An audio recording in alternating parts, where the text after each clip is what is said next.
Notre série de la semaine nous emmène à la découverte de la vallée de Chevreuse, un parc naturel régional à 30 km de la capitale.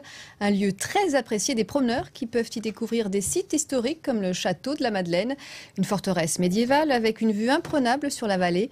Jean-Philippe Lemaire, Olivier Badin et Laurence Commiot. À Chevreuse, le regard du promeneur est forcément attiré par cette forteresse qui surplombe la vallée. Le château de la Madeleine a été construit entre le XIe et le XIVe siècle. Ce lieu chargé d'histoire, de par son implantation, offre une vue imprenable. Il permettait entre autres de surveiller et contrôler une route qui passait en contrebas. Une voie stratégique de pèlerinage et de commerce entre Paris et Chartres. Et ceux qui l'empruntaient devaient mettre la main à la poche. À l'entrée du bourg, vous avez forcément des gardes qui effectivement surveillent les lieux et chaque passage est payant de fait. Je compare souvent cet axe au péage de Saint-Arnoux, qui est le péage le plus juteux, le plus lucratif de France. Nous étions pour la période médiévale dans la même configuration. L'Yvette traverse Chevreuse. Cette rivière a joué un rôle important dans le nom de la commune et de la vallée. L'origine du nom vient du latin capra, caper, la chèvre et accessoirement le bouc. Ici, nous sommes sur la rivière des tanneurs. Évidemment, on a très vite vu l'utilité de tanner les peaux de chèvre et c'est une industrie extrêmement florissante dans la vallée. Ça enrichit la ville de Chevreuse. La dernière tannerie a fermé ses portes en 1962. La ville de Chevreuse fait partie du parc naturel régional de la Haute-Vallée de Chevreuse. Créé en 1985, ce parc compte 51 communes, 43 dans les Yvelines et 8 dans l'Essonne.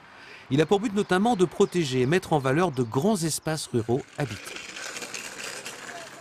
Il est hors de question que ces territoires de parcs naturels régionaux soient des territoires que l'on mette sous cloche.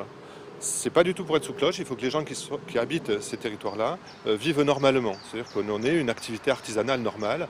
La grande différence, c'est que l'on demande vraiment à chaque fois qu'il y a un projet sur son territoire de ce genre, qu'il y ait une vraie concertation de façon à ce que chaque fois, on ne crée pas de déséquilibre entre la vie sur ce territoire et la nature de ce territoire.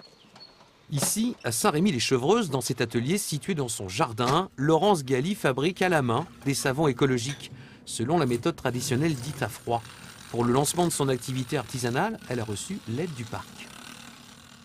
Le parc a quand même vocation à soutenir l'installation d'entreprises un peu éco-responsables. On est quand même sur un parc naturel régional.